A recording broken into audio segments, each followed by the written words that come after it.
Matric centre परीक्षा का जो संचालन आपके स्कूल में हो रहा है उसके सभी विषय की आंसर की हम लोग चर्चा कर रहे हैं, देख रहे हैं किस रूप में प्रश्न आ रहा है, उसका सही आंसर क्या होगा।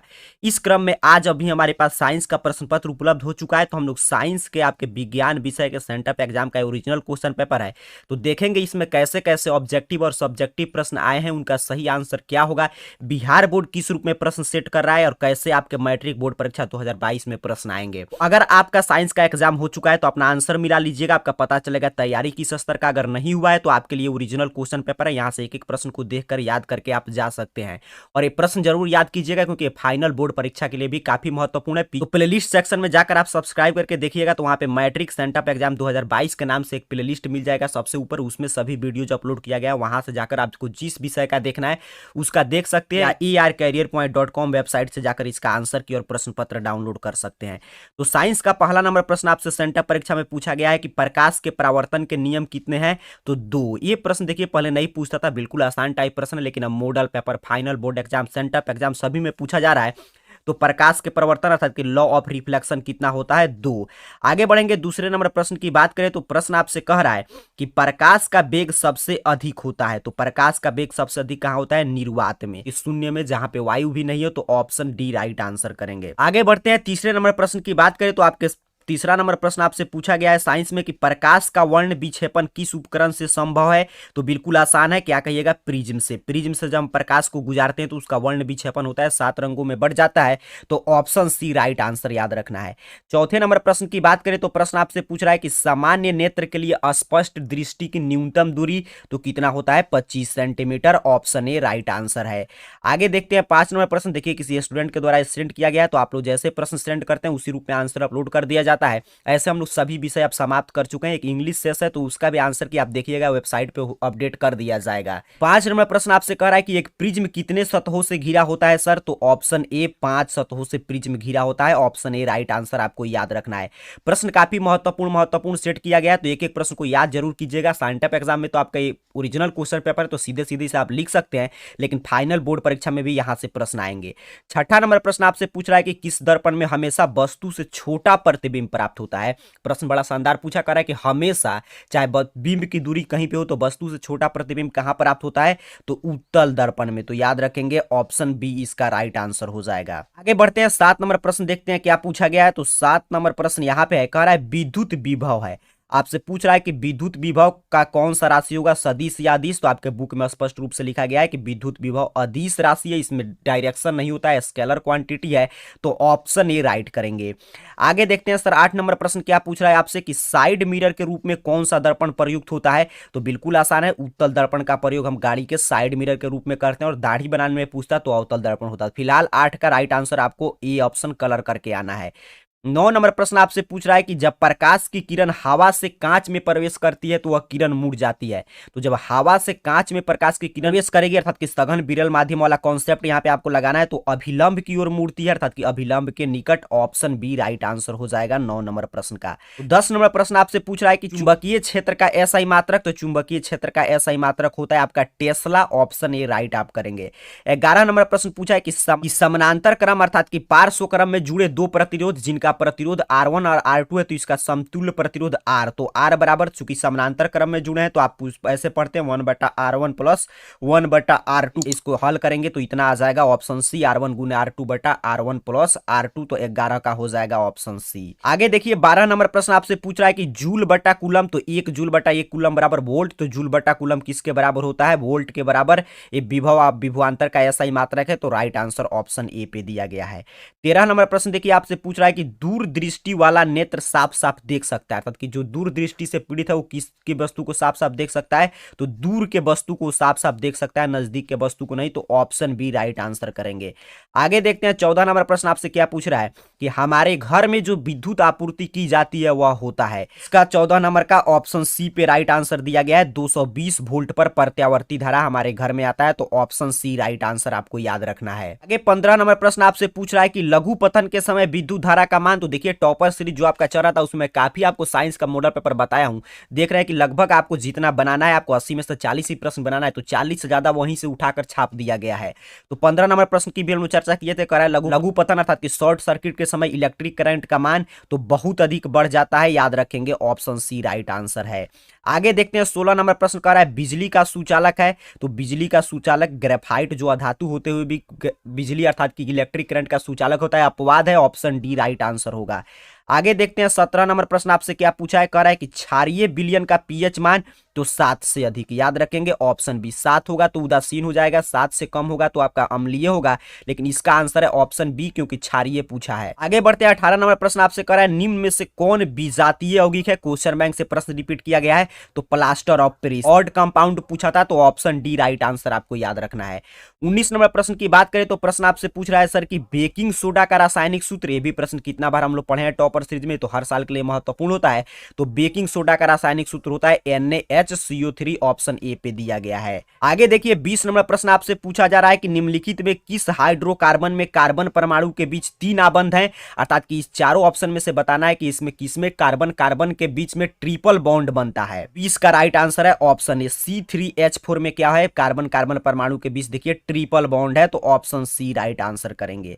आगे बढ़ते हैं 21 नंबर प्रश्न आपसे पूछ रहा है कि CnH2n+2 किसका सामान्य सूत्र है। टॉपर सीरीज में हम लोग इस प्रश्न की चर्चा कर चुके हैं, इसलिए मैं बोलता हूं चैनल को सब्सक्राइब करके रखिए, आपका मैट्रिक बोर्ड परीक्षा की तैयारी बिल्कुल आसान हो जाएगा और आपका शानदार रिजल्ट आएगा। क्योंकि देखिए जो भी प्रश्न की हम लोग चर्चा की है, आगे हम लोग पीछे पढ़े थे, वो सभी प्रश्न यहाँ पे रिपीट किया है। कह रहा है CnH2n+2 सामान्य सूत्र किसका होता है सर, तो याद रखेंगे एल्केन, ऑप्शन ए इसका राइट आंसर होगा 21 का। आगे देखिए 22 नंबर प्रश्न आपसे पूछा जा रहा है कि कार्बनिक यौगिक में कार्बन की संयोजकता कितना होता है, तो सिर्फ कार्बनिक यौगिक में पूछ रहा है, तो कार्बनिक यौगिक में कार्बन की संयोजकता होगा 4, ऑप्शन सी राइट आंसर है 22 का। 23 नंबर प्रश्न आपसे पूछ रहा है, ये भी प्रश्न मैं आपको हर मॉडल पेपर में बताया था और मैं उस समय भी बताया था कि काफी महत्वपूर्ण है सेंटअप एग्जाम और फाइनल बोर्ड परीक्षा के लिए।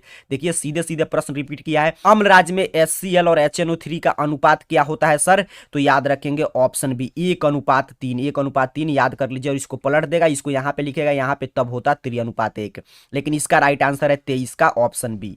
आगे बढ़ते हैं 24 नंबर प्रश्न आपसे कह रहा है कि हमारा शरीर पीएच मान के किस सीमा में सही तरीका से काम करता है, तो हमारे शरीर का पीएच मान कितना होना चाहिए, तो 7 से 7.8, इससे ज्यादा या कम होगा तो हम बीमार पड़ सकते हैं, तो ऑप्शन सी राइट आंसर होगा, 7.0 से 7.8 के बीच कार्य करता है। आगे देखिए 25 नंबर प्रश्न यहाँ पे है, प्रश्न आपसे पूछा जा रहा है कि कौन सी अधातु कमरे के ताप पर द्रव अवस्था में पाया जाता है। ये भी प्रश्न मैं कुछ दिन पहले ही मॉडल पेपर के हम लोग चर्चा किए तो उसमें मैं आपको बताया था कि अधातु पूछ रहा है तो ब्रोमीन, धातु पूछता तो क्या होता पारा, तो ऑप्शन ए इसका राइट आंसर करना है। 26 नंबर प्रश्न आपसे कह रहा है कि एसिटिल्डिहाइड का IUPAC नेम, यूपाक नेम क्या होता है, तो इसका यूपाक नेम होता है एथेनॉल को एसिटिल्डिहाइड कहते हैं, तो ऑप्शन बी राइट आंसर आपको याद रखना है 26 का। आगे बढ़ते हैं सर 27 नंबर प्रश्न आपसे पूछ रहा है कि निम्नलिखित में कौन सी गैस धातु के वेल्डिंग में प्रयुक्त किया जाता है, तो धातु के वेल्डिंग करने में आप एथाइन का प्रयोग होता है, तो ऑप्शन सी राइट आंसर आपको करके आना है, याद रखिएगा ऑप्शन सी होगा। काफी महत्वपूर्ण प्रश्न सेट किया गया है, इसीलिए यहां से बोर्ड परीक्षा में भी प्रश्न आने की संभावना है, तो एक एक प्रश्न को याद करते चलिएगा। 28 नंबर प्रश्न आपसे कह रहा है कि निम्नलिखित में किस वैज्ञानिक ने त्रियक नियम दिया था, डेबोराइन का त्रिक नियम आप पढ़े होंगे, तो ऑप्शन सी इसका राइट हो जाएगा, पीरियोडिक फंक्शन आप वाला चैप्टर से प्रश्न है। आगे 29 नंबर प्रश्न आपसे कह रहा है कि मेंडलीव के आवर्त सारणी में आवर्त की संख्या कितना है, तो इसका राइट आंसर है ऑप्शन ए 7, इसका राइट आंसर करेंगे। 30 नंबर प्रश्न आपसे पूछ रहा है कि कोयला तथा पेट्रोलियम है, तो ये दोनों जीवाश्म ईंधन है, तो ऑप्शन ए राइट आंसर है 30 नंबर प्रश्न का। 31 नंबर प्रश्न आपसे कह रहा है कि निम्नलिखित में कौन प्राकृतिक संसाधन है, देखिए वायु, जल, मृदा सभी प्राकृतिक संसाधन है, तो राइट आंसर ऑप्शन डी आपको टिक करके आना है, इनमें से सभी। आगे बढ़ते हैं 32 नंबर प्रश्न आपसे पूछ रहा है कि कैल्शियम का परमाणु संख्या, तो Ca का परमाणु संख्या Ca 20 होता है, ऑप्शन ए राइट आंसर करना है 32 का। देखिए यहाँ पे क्रमांक में कुछ गड़बड़ है, 32 के बाद जिस स्टूडेंट ने भेजा वो सीधे 32 के बाद भेजा है 45, तो आपको 40 ही प्रश्न बनाना है, नीचे कोई भी प्रश्न उस स्टूडेंट से छूट गया होगा, आप ही लोग जिस रूप में फोटो भेजते हैं उसी रूप में इसका आंसर की अपलोड किया जाता है, ध्यान से समझिएगा, सीधे 32 के बाद 45 से पूरा प्रश्न आया है, तो यहाँ से सभी प्रश्न को समझिएगा। मैं बोल रहा हूँ आपको 80 नहीं बनाना है, आपको 40 ही बनाना है, 40 से ज्यादा प्रश्न की हम लोग चर्चा कर लेंगे, आपको जो इच्छा होगा बना सकते हैं, ऐसे जैसे ही पूरा प्रश्न पत्र उपलब्ध होगा तो arcareerpoint.com वेबसाइट पे जाके आप देख सकते हैं, सभी का आंसर की अपलोड कर दिया गया सभी विषय का। आगे 45 नंबर प्रश्न आपसे पूछ रहा है कि मास्टर ग्रंथि किसे कहा जाता है सर? इसका राइट आंसर ऑप्शन बी पे दिया गया है, 45 का ऑप्शन बी सही आंसर होगा। 46 नंबर प्रश्न आपसे पूछा है कि पादप हार्मोन का उदाहरण इसमें से कौन है? तो कौन इसमें पादप हार्मोन है? तो ऑक्सिन जो है पादप हार्मोन है, ऑप्शन ए राइट आंसर है। 47 नंबर प्रश्न आपसे कह रहा है कि निम्न में कौन सा एंजाइम लार में पाया जाता है? तो उसे लार एंजाइम अर्थात कि टाइलिन बोलते हैं, तो ऑप्शन बी 47 का राइट आंसर याद रखेंगे। आगे 48 नंबर प्रश्न आपसे पूछा है कि निम्न में कौन सा प्रभावी गुण है? तो इसमें प्रभावी गुण तो मेंडल के प्रयोग से पूछा है, जो मटर पर उसने प्रयोग करके बताया था प्रभावी और अप्रभावी गुण, तो इसका राइट आंसर ऑप्शन ए लंबा जो है प्रभावी गुण है, ऑप्शन ए राइट आंसर हो जाएगा। अनुवांशिकता चैप्टर से प्रश्न था। 49 नंबर प्रश्न आपसे पूछ रहा है कि इसमें से लेंस सूत्र कौन सा है? तो 49 का राइट आंसर 10th का कोई भी विद्यार्थी गलत नहीं करेगा, ऑप्शन सी 1/v-1/u बराबर 1/f इसका सही आंसर होगा। आगे देखते हैं 50 नंबर प्रश्न आपसे कह रहा है कि द्विअवतल लेंस को क्या कहा जाता है? डबल कॉन्वेक्स लेंस को क्या कहते हैं? तो इनमें से सभी राइट आंसर ऑप्शन डी इसका करेंगे 50 का। आगे 51 नंबर प्रश्न आपसे पूछ रहा है कि उत्तल लेंस की क्षमता, तो उत्तल लेंस की फोकस दूरी चूंकि धनात्मक है तो क्षमता भी कैसा होगा? पॉजिटिव धनात्मक, तो 51 का ऑप्शन ए राइट आंसर है। आगे देखिए 52 नंबर प्रश्न में शुरू में बताया, ये प्रश्न आजकल खूब पूछा जा रहा है। प्रश्न आपसे कह रहा है कि प्रकाश के परावर्तन या अपवर्तन, कुछ भी पूछेगा, ऊपर परावर्तन पूछा था अब अपवर्तन पूछ रहा है, तो इसके भी दो ही नियम होंगे, तो ऑप्शन सी राइट आंसर आपको करना है। आगे देखते हैं 53 नंबर प्रश्न आपसे क्या पूछ रहा है कि कौन रंग खतरे के सिग्नल के लिए उपयुक्त होता है? तो लाल रंग का चूंकि प्रकीर्णन कम होता है तो इसलिए इसको खतरे का निशान के रूप में यूज करते हैं, तो ऑप्शन सी राइट आंसर होगा 53 का। आगे देखिए 54 नंबर प्रश्न आपसे पूछ रहा है कि लाइव वायर, ये भी सीधे सीधे टॉपर 3 से प्रश्न उठाकर छापा है, अर्थात कि विद्युत उन्मय तार जीवित तार का कौन सा कलर होता है? तो लाल रंग इसका भी होता है, तो ऑप्शन बी राइट आंसर करेंगे। बढ़ते हैं 55 नंबर प्रश्न देखते हैं। 55 नंबर प्रश्न आपसे पूछ रहा है कि विद्युत मोटर परावर्तित करता है, तो विद्युत मोटर विद्युत ऊर्जा को यांत्रिक ऊर्जा में बदल देता है, तो याद रखेंगे सर ऑप्शन बी इसका राइट आंसर करके आना है। आगे 56 नंबर प्रश्न आपसे कह रहा है, सभी टॉपर सीरीज से प्रश्न लिया गया, तो जो छात्र इस चैनल के रेगुलर व्यूअर है, जो सभी क्लास को देखते हैं, उनका जिस तरह सेंटअप एग्जाम में देखिए सभी प्रश्न वहीं से आता है, वैसे ही अगर आप आगे तैयारी करते हैं तो फाइनल बोर्ड परीक्षा में भी टॉपर सीरीज से कोई प्रश्न बाहर नहीं आएगा। क्या पूछा था कि किसी चालक का प्रतिरोध निर्भर करता है? तो इनमें से सभी मैं कितना बार बताया हूं, सभी पे चालक का प्रतिरोध निर्भर करता है, तो ऑप्शन डी राइट आंसर आपको याद रखना है। आगे देखिए 57 नंबर प्रश्न आपसे कह रहा है कि एक कूलम्ब आवेश में इलेक्ट्रॉन की संख्या, तो कूलम्ब आवेश में ऑप्शन ए पे सही दिया गया 6.25 × 10 के पावर 18 इलेक्ट्रॉन होते हैं। ये भी प्रश्न हम लोग कितना बार सीख चुके हैं, तो ऑप्शन ए इसका राइट आंसर आपको करना है। आगे देखते हैं 58 नंबर प्रश्न आपसे कह रहा है कि कौन नाभिकीय विखंडन को नियंत्रित करने के लिए प्रयुक्त होता है? सीधे सीधे बुक से प्रश्न है। कैडमियम के छड़ से हम लोग नाभिकीय विखंडन को नियंत्रित करते हैं, तो याद रखेंगे ऑप्शन सी राइट आंसर है। आगे देखते हैं 59 नंबर प्रश्न आपसे क्या पूछ रहा है कि किस देश को पवनों का देश कहते हैं सर? तो Denmark option B right answer हो जाएगा। 60 नंबर प्रश्न आपसे कह रहा है कि अपघटन अभिक्रिया, देखिए यहाँ पे क्या लिखा है डीकंपोजिशन रिएक्शन, तो इसमें ध्यान से देखिए एक ही है डीकंपोजिशन रिएक्शन, इसमें एक आपका अभिकारक और बाकी सभी प्रतिफल, तो ऑप्शन ए राइट आंसर करेंगे 60 का। ये देखिए 61 नंबर प्रश्न आपसे पूछा है कि क्लोरोफॉर्म का अणु सूत्र क्या होता है? तो क्लोरोफॉर्म का अणु सूत्र देखिए यहाँ पे ऑप्शन सी पे दिया गया, ध्यान से देख लीजिए CHCl3 यही होता है, तो ऑप्शन सी इसका राइट आंसर आपको करना है। आगे बढ़ेंगे सर 62 नंबर प्रश्न देखिए आपसे क्या पूछ रहा है कि निम्न में कौन जो है लवण है अर्थात कि साल्ट है? तो NaCl आप जानते हैं साल्ट है, तो ऑप्शन ए राइट आंसर आपको याद रखना है। आगे देखिए 62 नंबर प्रश्न से पूछ रहा है कि लोहे की परमाणु संख्या, तो लोहे की परमाणु संख्या कितना होता है? Fe26, ऑप्शन ए इसका भी सही आंसर है, याद रखिएगा Fe26। आगे देखिए 64 नंबर प्रश्न 63 था, ये 64 नंबर प्रश्न कह रहा है कि किस धातु को चाकू के सरलता से काटा जा सकता है? तो ये भी धातु के अपवाद से है, तो सोडियम को हम लोग आसानी से काट सकते हैं, तो ऑप्शन ए राइट आंसर करेंगे। 65 नंबर प्रश्न आपसे पूछा जा रहा है कि हेमाटाइट निम्नलिखित में किस धातु का अयस्क है? तो लोहा का अर्थात कि Fe26 का अयस्क है हेमाटाइट, तो ऑप्शन बी इसका राइट आंसर है। आगे देखते हैं 66 नंबर प्रश्न आपसे पूछ रहा है कि धातु के ऑक्साइड है, सभी प्रश्न में बोला कि टॉपर सीरीज से कोई प्रश्न बाहर नहीं पूछा जा रहा है, चाहे कोई भी सब्जेक्ट हो, तो कह रहा है धातु के ऑक्साइड कैसे होते हैं? फिलहाल में हम लोग चर्चा किए थे, ऑप्शन ए इसका सही आंसर होगा क्षारीय। आगे देखिए 67 नंबर प्रश्न आपसे कह रहा है कि सरलतम हाइड्रोकार्बन इसमें कौन है? तो याद रखेंगे मीथेन, बिल्कुल आसान टाइप प्रश्न है, मीथेन जो है सरलतम हाइड्रोकार्बन है। आगे 68 नंबर प्रश्न आपसे कह रहा है कि दही में कौन सा अम्ल पाया जाता है सर? तो दही में आपका लैक्टिक अम्ल पाया जाएगा। तो ऑप्शन बी इसका सही आंसर आपको याद रखना है। आगे देखते हैं 69 नंबर प्रश्न क्या पूछा है। कह रहा है कि रबड़ एक बहुलक है। बड़ा ही शानदार शानदार लेकिन आसान आसान प्रश्न सेट किया गया है। तो रबड़ जो है आइसोप्रीन का बहुलक है। तो ऑप्शन डी राइट आंसर हो जाएगा। आगे 70 नंबर प्रश्न अपने से पूछ रहा है सर कि कार्बन का अप्रूप। तो हीरा, ग्रेफाइट, फ्लोरीन सभी कार्बन के अप्रूप है। तो ऑप्शन डी इसका भी राइट आंसर आपको करना है। आगे 71 नंबर प्रश्न आपसे कह रहा है कि मनुष्य में कितना जोड़ा गुणसूत्र होता है। कितना जोड़ा में नहीं पूछा है, टोटल गुणसूत्र पूछ रहा है। तो इसका राइट आंसर हो जाएगा 46। देखिए टोटल पूछा है, जोड़ा में पूछता तब कहते आप 23 जोड़ा। आगे बढ़ेंगे हम लोग 72 नंबर प्रश्न यहाँ पे है। कह रहा है कि निम्नलिखित में कौन उत्सर्जी अंग है। तो ब्रिक इसमें उत्सर्जी अंग होता है। तो याद रखेंगे सर ऑप्शन बी इसका राइट आंसर करेंगे। आगे 73 नंबर प्रश्न आपसे कह रहा है कि ब्रिक की रचनात्मक एवं क्रियात्मक इकाई। तो बिल्कुल आसान प्रश्न है, नेफ्रॉन। याद रखेंगे ऑप्शन बी नेफ्रॉन इसका सही आंसर हो जाएगा।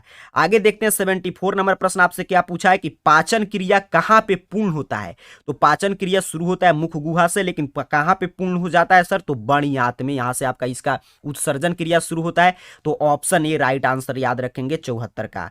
आगे देख 95 नंबर प्रश्न देखिए, आगे आपसे क्या पूछा है कि उच्च रक्तचाप को क्या कहते हैं। तो इसे हम बोलते हैं हाइपरटेंशन। ऑप्शन ए इसका राइट आंसर याद रखिएगा 75 का। आगे देखते हैं 76 नंबर प्रश्न अपने से क्या पूछा है। तो यहीं पे 76 नंबर प्रश्न कह रहा है कि एंड्रोजन क्या है। तो बिल्कुल आसान, सीधे सीधे टॉपर सीरीज के क्लास से प्रश्न है। तो इसे नर हार्मोन है। तो ऑप्शन ए राइट आंसर है।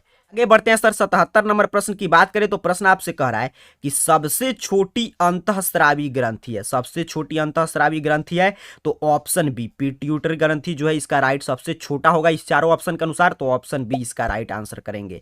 आगे देखिए 78 नंबर प्रश्न कह रहा है कि पुरुष का मैथुन अंग कौन सा है। तो 78 का राइट आंसर ऑप्शन डी आपको कलर करके आना है, सीसन इसका राइट आंसर हो जाएगा। आगे देखिए 79 नंबर प्रश्न आपसे क्या पूछ रहा है कि मनुष्य का वैज्ञानिक नाम। मनुष्य का साइंटिफिक नेम होता है होमोसेपियंस। तो ऑप्शन बी इसका राइट आंसर करेंगे। आगे 80 नंबर प्रश्न आपसे कह रहा है कि बीज पत्र का क्या कार्य होता है। तो बीज पत्र का कार्य होता है सुरक्षा। ऑप्शन ए इसका सही आंसर हो जाएगा। ये प्रश्न पत्र आपको डाउनलोड करना है या सभी विषय के सेंटअप एग्जाम का प्रश्न पत्र और आंसर की अपलोड हो चुका है। इसको डाउनलोड करने के लिए आपको अपने मोबाइल का कोई भी ब्राउजर ओपन करना है और गूगल सर्च बॉक्स में आकर सिंपल सा इस चैनल का नाम AR कैरियर पॉइंट यहाँ पे आपके सामने शो कर रहा है, ऐसे आपको टाइप करके सर्च कर देना है। ऐसे ही आप AR कैरियर पॉइंट टाइप करके सर्च करेंगे, आपके सामने सर्च रिजल्ट आएगा और आपके सामने दो वेबसाइट ओपन होगा। एक होगा arcareerpoint.in और दूसरा रहेगा arcareerpoint.com। तो जहां पे आपको ढूंढना है arcareerpoint.com वेबसाइट नजर आएगा, इस पे आपको क्लिक कर देना है। तो ही आप क्लिक करेंगे, आपके सामने कुछ इस तरह arcareerpoint.com वेबसाइट ओपन हो जाएगा। यहीं पे आपको नीचे की तरफ स्क्रॉल डाउन करना है और दूसरे नंबर पोस्ट पे आपको दिखाई देगा 10th सेंटअप एग्जाम आंसर की सभी विषय का। सिंपल सा आपको इस पोस्ट पे क्लिक कर देना है। ऐसे ही आप arcareerpoint.com वेबसाइट पे पहुंच के दूसरे number post 10th sent up exam answer की पे क्लिक करेंगे, आपके सामने आंसर की वाला पेज ओपन हो जाएगा। यहीं पे आपको नीचे की तरफ स्क्रॉल डाउन करना है। आपको किसी भी विषय का आंसर की चाहिए तो उसके सामने जो बना है क्लिक हियर, इस पे क्लिक करना है। उम्मीद करता हूं आप समझ चुके हैं। आपको arcareerpoint.com वेबसाइट पे पहुंचना है और जिस विषय का चाहिए साइंस का तो साइंस के सामने, मैथ का तो मैथ का, जिस विषय का चाहिए उसके सामने बने क्लिक हियर पे क्लिक करके आप सभी अपना आंसर की प्रश्न पत्र डाउनलोड कर सकते हैं। आप सभी को बहुत बहुत धन्यवाद।